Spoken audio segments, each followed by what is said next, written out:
As I've said before, Chicago is known for three things: deep dish pizza, Kanye West, and death. So today we are going to be talking about a very famous incident that happened in Chicago's history.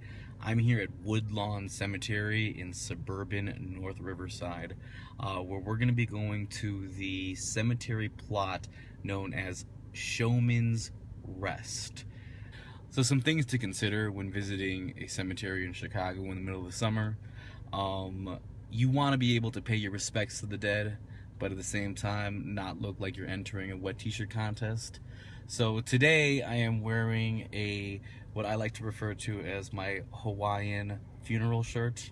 It is black, which pays respect to, our dearly departed here, but at the same time, is able to be fresh and flowery. So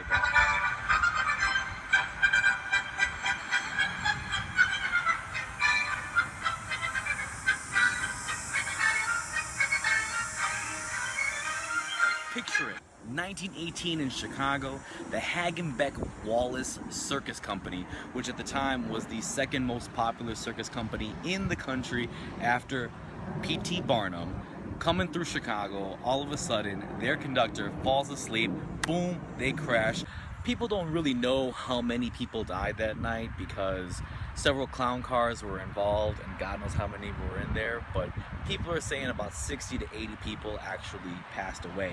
The funny thing about the cemetery is the fact that because we're talking about circus folk, a lot of the victims of the train crash, no one knew their real names. So some of the names on the gravestones say things like Curly or Smiley or Sad Eyes for the only Chicano clown that was there. Included in the fatality list were not just human circus performers, but also some animals as well. Throughout the 20th century, because there were these elephants, this one over here and that one over there, that were part of the cemetery plot known as Showmen's Rest, many people thought that animal remains were here.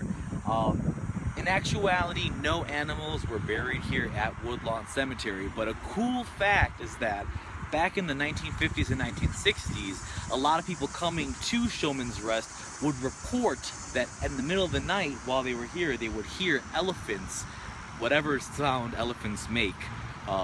Barking? Do elephants bark? Yeah, elephant bark. Elephant mooing. Yeah.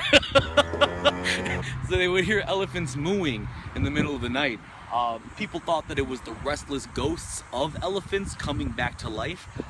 In actuality, we're about a mile away from Brookfield Zoo, so when the wind is just right, you can actually hear animal noises coming from Brookfield Zoo, and that's what's causing it.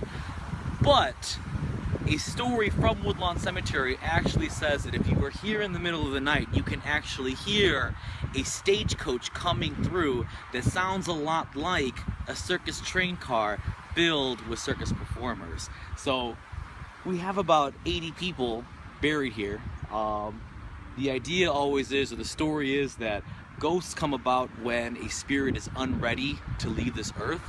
So 80 people who weren't ready on the way to a show dying, pretty good chance that there's something going on over here. So let's take a look. But what a lot of people forget is that circus people during the early 20th century were really the outsiders. So a large number of the deceased, out of the 80, people did not know their names. So we have up to about 60 some unknown males who died in the crash. We are going to conclude our visit to Showmen's Rest in North Riverside, Illinois. Every single year, the Circus Association of America, which is also known as the Showmen's League of America, does an annual memorial service at this site for what is known as the worst circus train accident in U.S. history. And yeah, you can see the elephants over here. Lots of names. So included in the cemetery are not only those individuals that were buried who died in the crash, but also many other famous circus performers. So if you're ever in Chicago and feel like going to a cemetery on a very hot day, coming out to Woodlawn Cemetery, Showmen's Rest.